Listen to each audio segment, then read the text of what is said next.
Show!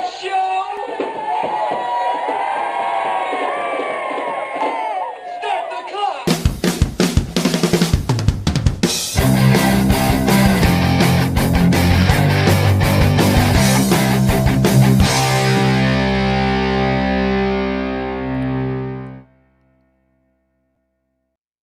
And welcome, my friends, to yet another episode of the Mind Dog TV podcast. I'm Matt Now. Thanks for coming. It's great to have you here as always. Today, we're going to talk about leadership with somebody who is known as the CEO Confidant. I'm very interested to have this conversation because it not only has to do with helping people better run their businesses and improve their bottom line, but a little bit about philanthropy, which I'm always interested in. So we're going to talk about that today, and I'm very excited to get to that.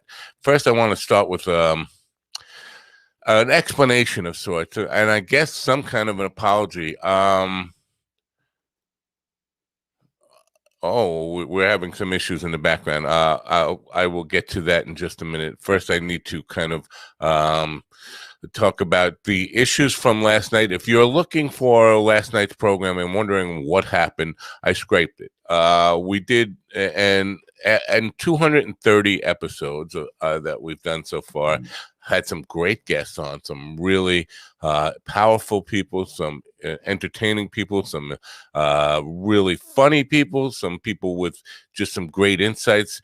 And then last night happened, and I take full responsibility for it. But my guest last night was beyond strange, weird, abusive, and a lot of other things that we won't get into. But so I decided not to create the podcast from last night's programs, and I pulled down all the video of it from the live stream so that they won't go live.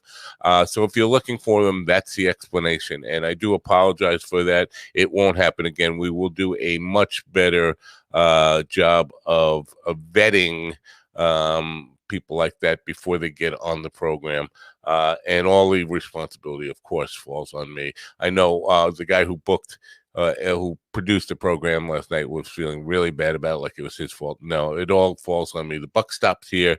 That was my bad call. And I thought we were going to talk about his film career, the guest film career, but that did not happen. So I am aware that this kind of talk may get people curious and want to know more about it. Just know that it won't be online at all, and you won't be able to find it. We're going to try to scrape it from our memory bank. I'm going to do a couple of things here, talk about the product demo that I need to do, run my sponsor, and then I'm going to run a brief music video so I can help my guest get straightened out with his camera situation. He's in the green room right now with some technical difficulties. So while we do that, I will help him. But first, I want to talk about this stuff. This is my Vital C. If you're a fan of the program and you follow, and you're probably sick about hearing all this stuff, my Vital C is this stuff. Is Chris Burris was with me a couple of weeks ago, and he's from SES Research, and we were talking about his new product, my Vital C, that it's not really a new product. It's been out since 2013. But the bottom line is, while he was a grad student in 1991, they discovered this carbon molecule and did some toxicity testing on lab mammals, and found out that not only was it non-toxic, but it increased the lifespan of the lab mammals that were tested 90% or more, without any tumors, without any side effects whatsoever. And so it went through rigorous testing before the FDA could approve it for human consumption in 2013. And humans have been using it since 2013. And so the claim is now that it can increase your lifespan by as much as 90% or more, which of course is an extraordinary claim. And we don't have any 140-year-old humans walking around that we can use to kind of validate that. So that's an unusual claim. And I said, I'm skeptical about it. And Chris said, well, here's the deal. Why don't you try it? I'll send you a bunch. We can try it for free. Have me back in 6 to 8 weeks. and we'll discuss your results. So I've been doing it now. Just today is my 15th day. Oh, we see my guest has got his camera worked out, so we won't have to run that music video after all. So I told him I would be willing to try this stuff and share my results. I will tell you this: I had 13 days of very positive results, and then yesterday hit and not so positive results. I was actually very burnt out yesterday, but for those 13 consecutive days, I had a lot more energy, was sleeping better. The reason I'm doing it on air is simply this: to hold myself accountable, to present it to you, so we have proof that I'm doing it every single day, so that when he comes back on October 29th, we can review the results, knowing full well that I actually did what I said I would do and try it twice a day, every day until he comes back. And so far, the results have been good, except for one day. I can't say anything about the longevity claims that are being made. Obviously, I'm not going to be trying this long enough to say, well, it's going to help me live longer. But I will tell you, it has improved the quality of life somewhat. I've been more energetic, sleeping better, and all that stuff, except for yesterday. So here goes. I'm going to do this really quick and get rid of it. The one thing, I was taking it with a shot of water, chaser. The one thing I will recommend to him when he comes back, is that we got to do something about making it taste better. You know, they can make cough syrup taste better for people who have a tough time with cough syrup. They should be able to do something with that because it's god awful. My sponsors today, FundWise Capital, a business lending platform. They're a lender matching platform that gets you the best credit lines guaranteed. You can apply online in 60 seconds or less, and there's no effect to your credit to see how much you can get. Use the funding for anything you need to start or grow your business. That's right, I said start or grow your business. If you don't have a business yet, but you got a solid business plan, they can help you get funding to get your business started. Get the best funding you can qualify for. Their strategic lending matching platform searches through hundreds of lenders to find the best possible options for your unique situation. They have hundreds of 5-star reviews on Google, Trustpilot, and Facebook, and an A+ rating with the Better Business Bureau. They provide unsecured lines of credit at 0% interest for 9 to 15 months, unsecured term loans, loans based on your income, short-term gap funding, or bridge loans. They work with real estate, startups, as I mentioned, franchises and restaurants, any kind of businesses, any kind of project. To get started, it's really easy. Just go to apply.fundwise.com/minddog. That's apply.fundwise.com/minddog. The links will be in the description as always, and I do appreciate you patronizing my sponsors. I hope I get this name right because my guest was having some difficulties, and I haven't had the opportunity to ask him the exact pronunciation of his last name. I am going to take a guess here, and if I get it wrong, I'm sure he'll correct me. Angel Ribo, known as the CEO Confidant, is an influencer, international TV host, public speaker, CEO consultant, board member, and a philanthropist. In the last 25 years, Angel has empowered more than 1,500 CEOs in 33 different countries. He was born in near Barcelona, Spain, and has lived in 8 countries and speaks 5 languages. It's my privilege to introduce him to you. Ladies and gentlemen, please open your ears, open your minds, and help me welcome in Angel Ribo. Thank you very much. That was a pretty thoughtful introduction. Thank you so much for being so kind and so patient. Not only to you, but obviously to your audience. Thank you. Did I get your name right? Oh, absolutely. You did. Oh yeah. Good for me. Good for me. I'm happy about that. Totally. You must be pronouncing Spanish names of Catalan people like every single day on your show. That and a whole bunch of other stuff. You know, people from all over the world, and sometimes I'm scared just by reading them. I get names without any vowels in them at all. So Totally. my greatest fear, and I hate to disrespect people by getting their name wrong, and so it's good to know I got it right. So thank you, and thanks for coming here. So let's talk a little bit about you and the path that led to where you are today, and your work with CEOs. Can you tell us a little bit about your background? Yes, absolutely. So basically, let's say since I was a kid, although my mom and dad had very humble origins, they always wanted me to learn foreign languages, and I think that was the most important thing that happened in my childhood was that I was taking French lessons because at that side of Spain we were so close to the French border that we were all learning, French in the school. But also at the same time, mom and dad wanted me to take English lessons on a private academy in the afternoon, in the evening. So I started to do that, and fast forward, I found myself that I wanted to have a better, professional future, and Spain wasn't enough. Spain wasn't enough. I wanted to. I had been using my French and my English for some, clients here and there, but I said I really want to have an international career, and I decided actually to accept a job in London. And that was definitely the start of my international career, but also the start, I would say, of my business development career. So I started working for, interestingly enough, an American company based in London. And I started to serve many different customers in different European countries. I was communicating with them in French, in Portuguese, in English. I was dating a German girl at that time, so I was actually using even German. So, I was always like using different languages. And fast forward, I always was traveling. I was literally, I think I've closed business in more than 33 countries, working with this many companies. And I was always doing the same thing. So I was always helping my employers to develop their businesses, to develop like distribution channels, indirect sales models, reseller channels, these kind of things on those countries.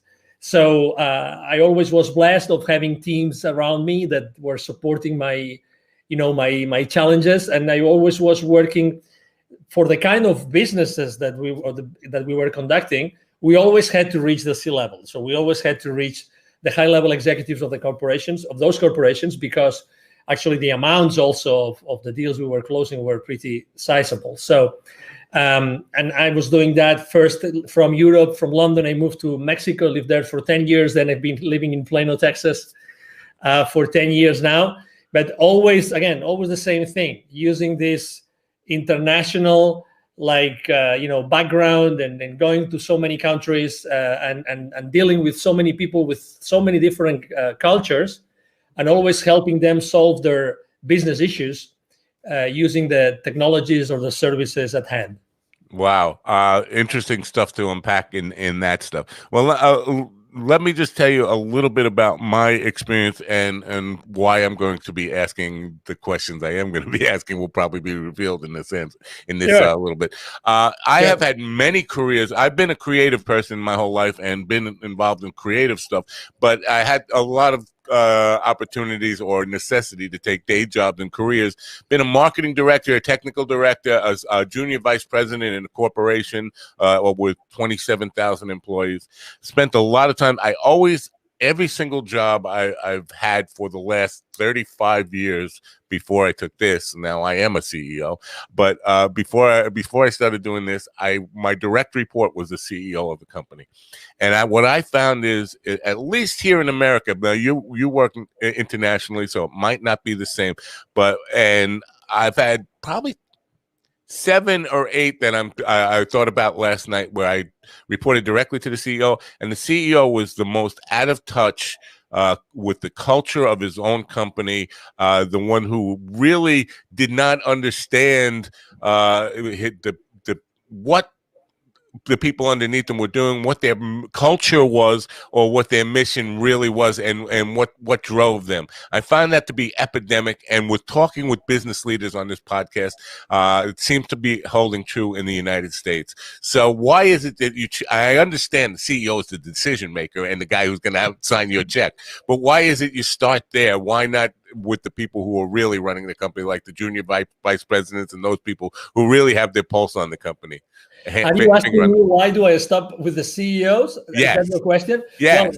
Well, let me tell you, I don't stop. Okay. I don't stop. So, I've been working with them. I've been helping them. I have been empowering them. But, and you just answered the question. The reason is, you just said it. They signed a check. There's the board, right? There's the board. There's the CEO. There's the leadership team, right? Right. And there's this gap. Typically, CEOs and boards are pretty aligned. Okay, let's put it this way. They're very aligned. Right. There's starting to be a gap between the CEO and his leadership team. Oh my Lord. The gap between the leadership team and the rest of the company is huge. Right. So that's why that's why, due to the fact that we had to deal with these large projects and these large amounts and everything, large dollar amounts and everything, I had to necessarily work with them to have the sign off. But the nitty gritty, the dirty work, obviously was done with the leadership team, and most importantly, with what I call the business operators, the rest of business operators. But I am totally with you. And you know what? I think that I think that as soon as business operators start to be aware of the implications of what they do, and actually the CEOs empower their business operators to do that, to know the exact, the consequences of their business decisions while they work there, this gap that you just mentioned, this lack of, oh my God, I see all these people in the company, but at the top, maybe it's not that clear what these other guys should be doing. Right. That thing that you experience yourself like firsthand, it happens every single day. Every single day. So first identify the gaps and then do something about it. So then the follow-up question, if I may, actually, I might even ask that question to you, which is, why wouldn't the CEOs take action? Right. Why wouldn't they do it? Right. Why wouldn't they do it? So if they're already aligned, it's because maybe they think that, I have a business partner. His name is Neville Joffe. He has this amazing motto that he follows. So he calls him Nevilism. It's revenues are vanity. Revenues are vanity. Okay. That's a good one. I like that. Profits are sanity, and cash flows are reality. Okay. Yeah. Do you hear that? Yes. Okay. Absolutely. So how many? Let me ask you a question, or even let me ask you a second follow-up question. When you meet with the board, do you actually talk about revenues and market share, or rather talk about how did you make your company more profitable thanks to deploying a culture that everybody is engaged with and that keeps everybody accountable the right way? Let me emphasize that, the right way. Right. Well, I would probably, I'm not sure if I'm going to get this right, but I'm going to guess it. Most CEOs are just talking about the bottom line, profits, and all that stuff, and not really concentrating on how to improve the culture and productivity the right way. It's that famous, that very famous visual of an iceberg in which you only see the pike, you see the peak, of the iceberg, but what about the rest, what's going on in the organization? Right. So there's a lot of things going on in the organization, a lot of things. And actually, right now, with everything that's going on in the world, with all this, with the current state of affairs, I think that most of those inefficiencies, most of these issues are coming to the surface. And me having worked internationally, obviously, immediately you start thinking, what about diversity? Diversity of cultures, diversity of people, diversity of religions, of sexual orientations, all this diversity. I talk to C-levels every week. I was talking to a couple of headhunters the other day, and he said, I can't cope, listen to this, I can't cope with the number of requests I get of chief diversity officers right now. Wow. Chief diversity officers. I don't know where to find them. Well, I can find them easily, but where are those experienced people that have worked internationally, that have embraced this culture, really know how to deal with a mix of cultures, with a melting pot of cultures that are going to help you create efficiencies inside your corporation? Right. Wow. Well, that's something to unpack there too, because you did mention in your opening statement there about knowing the different cultures of different countries that you've lived in and that kind of stuff. And we talk about culture in a couple of different ways here. There's countries have different cultures and companies have different cultures. Does the cultural influence of a company, is that affected by the country culture? Like, is culture, corporate culture, a bigger issue in the United States, say, than it would be in Spain or Portugal or France or wherever, or is it the same kind of challenge? Well, number one, definitely the country where let's say where the headquarters of that corporation is, and I have lived that firsthand. The country of the health, where the headquarters of this company is, definitely defined the culture of the entire organization. Right. And I've myself lived in transitions. You might have lived the same experience. Transition of a company that was fully American, and transition was bought out by someone else in another country. I'm not going to mention it. And suddenly the culture started to change, and it was coming from this other country. Was it better? Was it worse? Well, you can't tell. You can't tell until you start seeing the consequences. You start seeing the implications. You start seeing how does that translate to the way you communicate with the rest of the people, with the rest of your peers, your managers, the people that report to you. And then answering your second question, if culture is, let's say, an issue or can be a challenge in any country, or if countries have the same kind of culture creation problems as we have in the US, I would definitely say yes. I think it really depends on business leaders. And I really think that, again, with all this current state of affairs, that's gonna help everybody a lot. I think that they are realizing that now that the people cannot meet and cannot see each other and cannot meet face to face, they're going to realize that the style of leadership of those leaders becomes much more relevant. You know, you were mentioning maybe they don't get it because they are on their ivory tower, right? You cannot be on your ivory tower anymore because you have to be in how many more times Zoom calls right now? How many more virtual events have you go through? Many more, many more. Right now, it's impossible to hide. You can run, but not hide.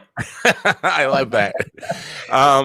But I'm not sure it's so much, and I'm sure the ivory tower part of it is definitely part of it. But I think, and you'll correct me if I'm wrong, but I think where a lot of CEOs go wrong, or where they go astray, is they start their company with a great what is the word I'm looking for? Intention. So they'll put together a mission statement that has this really glorified sounding and really well-intended statement, and they kind of start working in their business rather than working on their business, and so they're doing the things the tasks that a CEO would do, rather than look at the whole picture of what the company culture is and how it's evolving. Are we staying true to that mission statement that was written when we started the company, or was that just words that we put on a poster and hung over my door, and then now we're actually doing the work and forget about that? But everybody who comes into the company must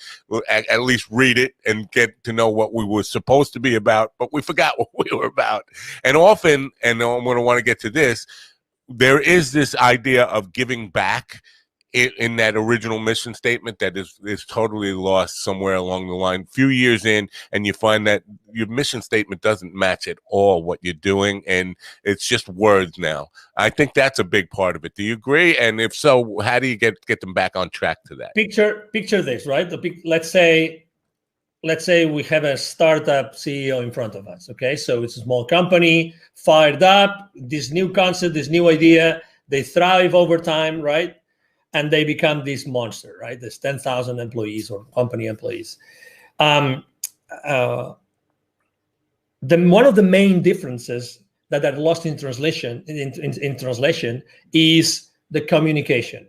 Is the CEO still listening? Is the CEO still going around? Is the CEO still open to suggestions, open to listening? And I think that communication is one of the most important issues here. Definitely.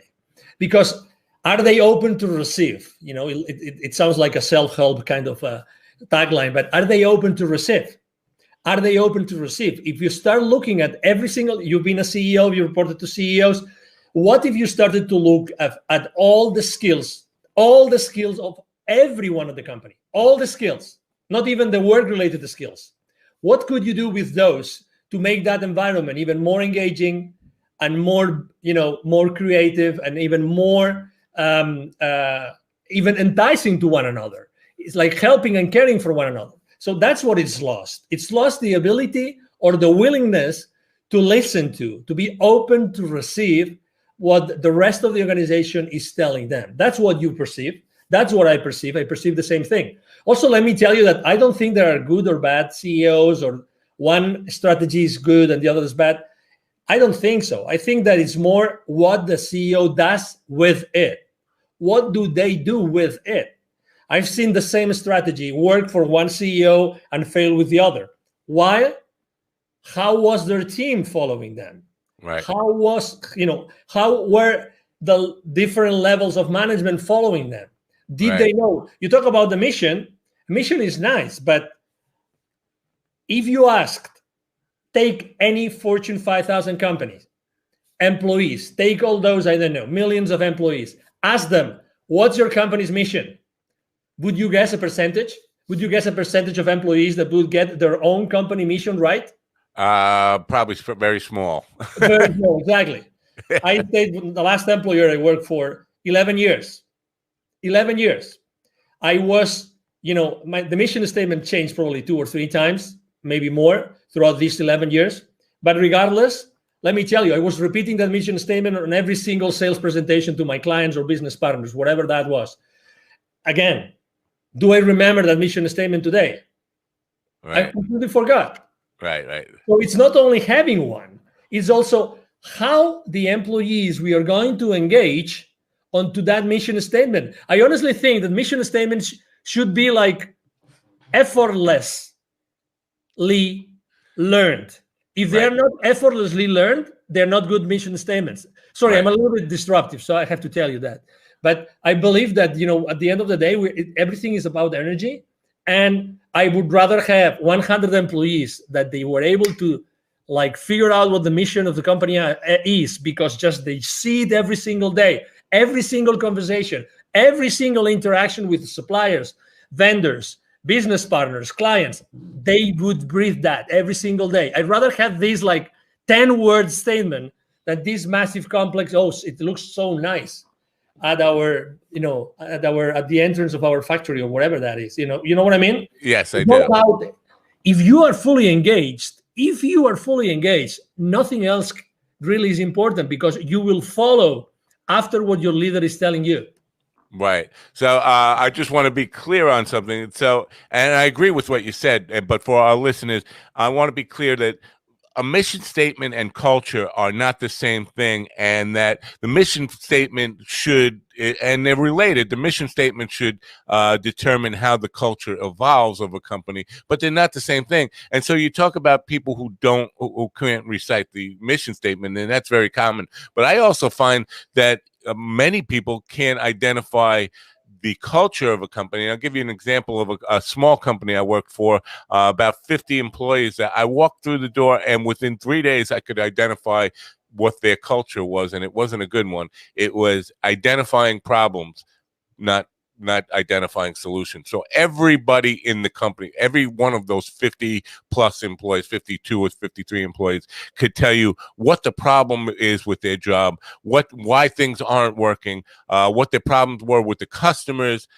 Nobody was talking about solutions. And when I went to the CEO and I said, you have a culture problem here, he looked at me like I had 2 heads, like, I don't know what you mean by that. And I said, well, your company's culture is identifying problem based. That's what it is. And so there's no moving forward in that. There's no solution based people here that are looking at something and saying, here's how we solve this problem. You have 50 people, and identifying problems is easy. Anybody could do that. You want people who are solution based. So that is common. So identifying being able to recite the mission statement is nice, but identifying your own company culture is even more important, don't you think? Oh yeah, I agree totally. What I was trying to say is that there's this disconnect, right? How many hundreds of thousands or millions of dollars have been spent just in our country hiring someone to come up with a wonderful mission statement? Would you agree with that? Yes. Yeah. So I guess there's a reason to do that, right? I mean, I guess there's a reason, because, we want to make sure it's the most, people get excited about it and everybody, is behind this mission statement. But again, at the end of the day, it doesn't have a real impact in the company. But right. I agree with you completely. I mean, culture is something which is more difficult to create. It takes time. It's built every single day with every single thing that happens inside the corporation or inside the company, even if the companies are small, and that determines your willingness to be there or not. You said You said you just joined, you identified the culture, you went to the CEO, you told him something. Well, let me tell you, you were really lucky, because he or she could have told you, I didn't hire you to do this. Right, You know right, what I yeah, mean? yeah. So it wasn't that bad, because at least, okay, so it is what it is, right? But I didn't hire you to find problems, but actually the culture was to find problems. Well, he did hire me to straighten out his marketing department, and that was part of the solution to straightening out his marketing department, was getting everybody in the company working on the same page, because what he had was marketing department creating its own culture and the subcultures within it, but everybody had the unique situation of identifying problems without solutions. But the marketing department had one different belief of what they were working on. The operations and the collections department had a whole different, and sales team had a completely different culture. And so we were going in a lot of different ways. So in some ways, he did hire me actually to at least figure out what his problems were for him, and find out how we should address it.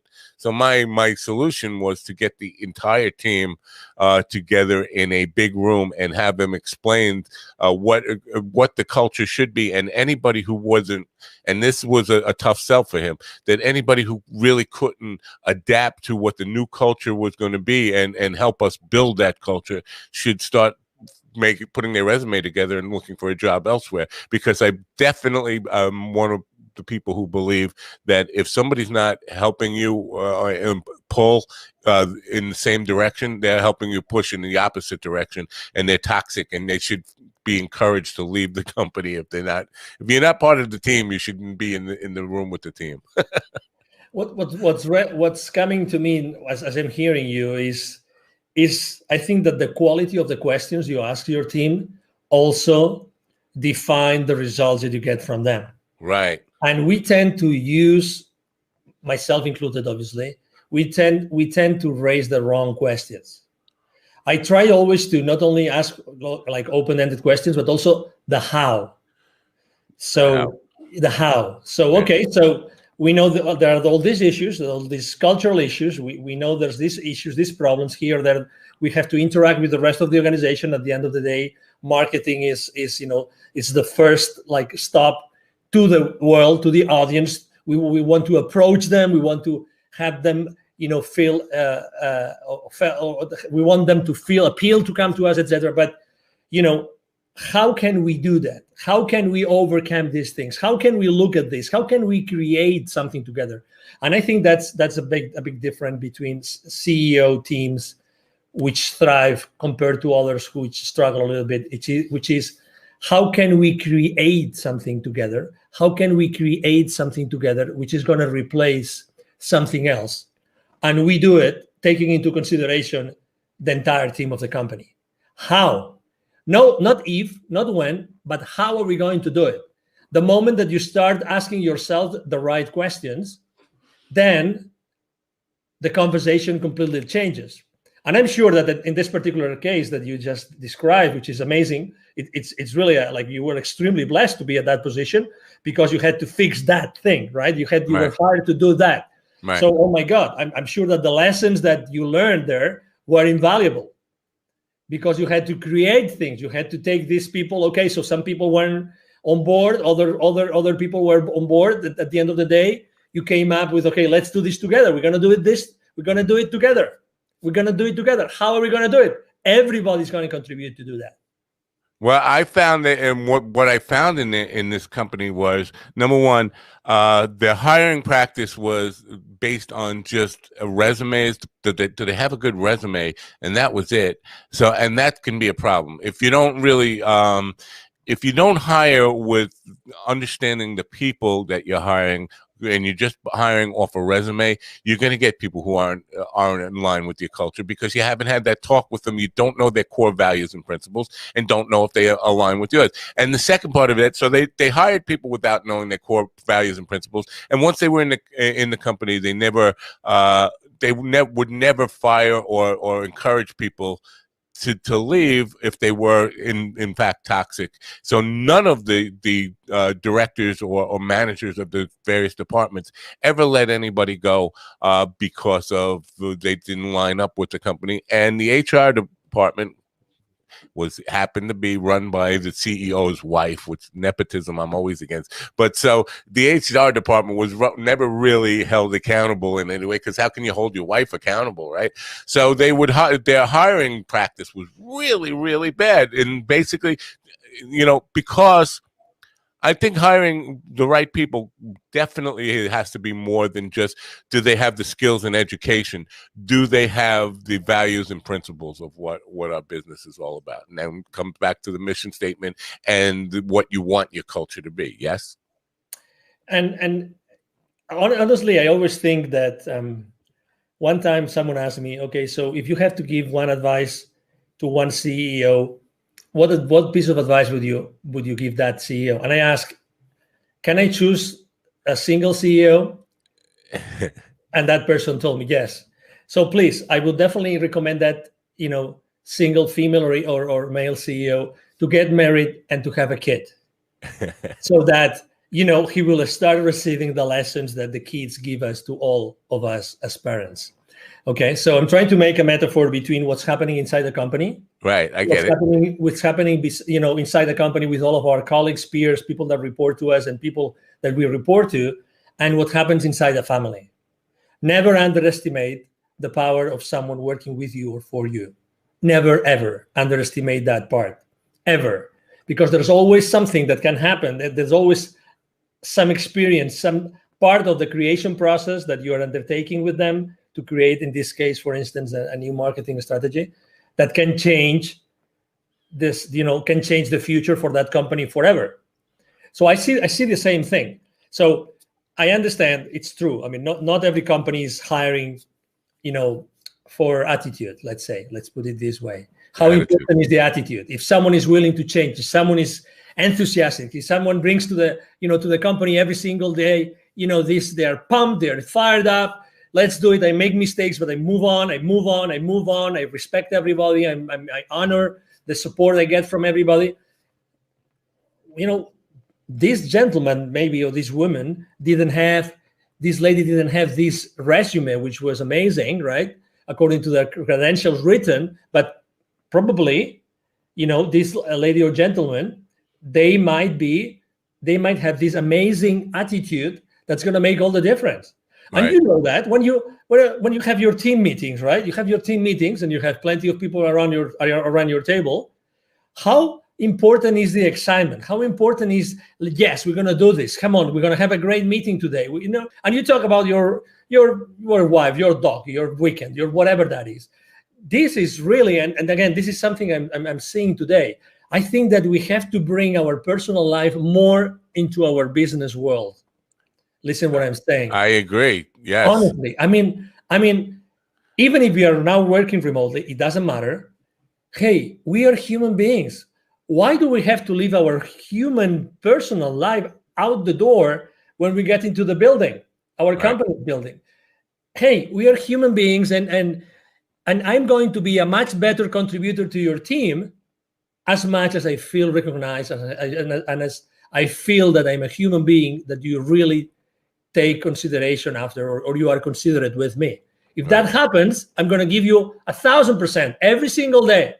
Why separating those two things? Why? What are we trying to accomplish? Again, I honestly think that right now there's a lot of things, there's a lot of moving pieces inside corporations. I've seen a lot of CEOs these past months, and a lot of C-level executives that they have tried to find the right place, and I'm not talking about the job. I'm trying just in the same place where they are right now. They're trying to see, okay, so what's the best thing to do right now? Right. I mean, I had to deal, probably you had too. I had to deal with the crisis in 2001 and with the crisis in 2008, 2009. I had to deal with those crises myself with my teams. So, but this one is a different thing. So people, regardless of how powerful their companies are, they're human beings, and they're still figuring out what is going to happen in the future. How are we going to have to handle this? Human relationships remotely, all these things. And I think that this is already starting to happen, which is, again, the separation between the personal world and the business world is going to be non-existent. Really, Right. it's going Well, to be non-existent. I think that's a great bridge to the next thing that I want to talk to you about, because I know that you practice what you preach in this idea of giving back and philanthropy.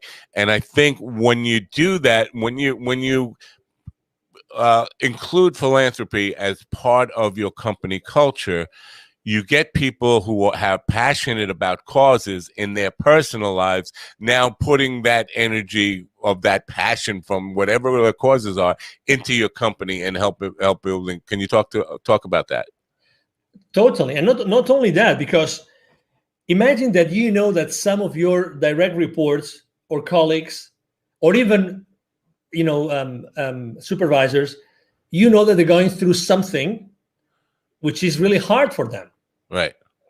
Right now, for instance, death is on the news. Like, death is everywhere. Right. Someone that is suffering from something. So just having a reconforting conversation with someone can make a big difference. Just this small conversation, 30-second conversation. Hey, I don't know what's going on. I perceive that something is wrong. Hey, I'm here. Even if it's your boss, why not? Why not? I'm here to support you. I'm here to be there with you. So again, become more human.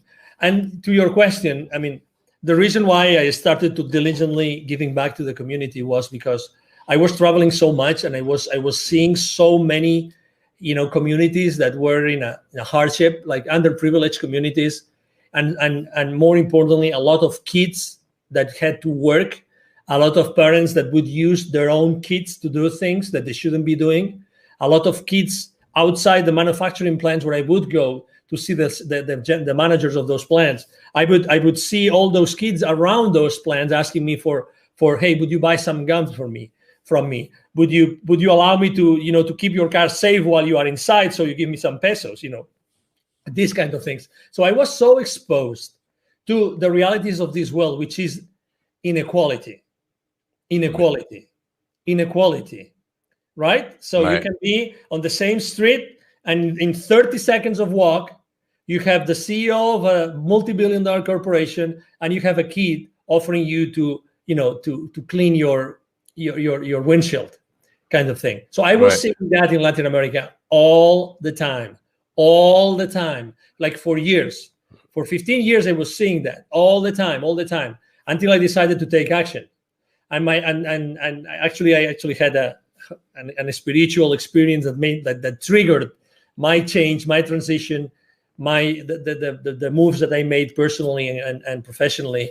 And I decided to start, Wisdom for Kids, which is, thank you for reminding the audience, which is definitely the foundation that I decided to co-found together with two additional gentlemen in 2017. But the idea was created in 2015 because, why are we here? Why are we doing so many things for so many people, but how are we really making sure that this inequality, that these kids, in America, there are 170 million kids. That's data from the UNICEF 2012. 170. 81 million live in poverty. 81 million. Wow. 81 million live in poverty. Okay, so wow. I mean, that means that every time you see two Latin American kids, the likelihood of one of them being poor is high. Right now, obviously, after everything that is happening in the world, probably the amount of kids that live in poverty has dramatically increased. Of these 81 million kids, 22 million do not have access to drinking water. Clean water is a big one. Exactly. Yeah. 22 million. I mean, 22 million. Okay. How many states of the union is it? 22 million. I think 5. Yeah. Okay. So imagine. I mean that's like. Yeah, it's huge. It's we take clean water for granted in this country, and it's amazing that we are in that place. But so you talk about equality and stuff, and I understand that's a huge problem. I think what COVID has identified is, in America at least, we've been using this phrase essentially employees since COVID started, right? And it kind of identifies, oddly enough, the essential employees are the people who are least compensated in a lot of cases. So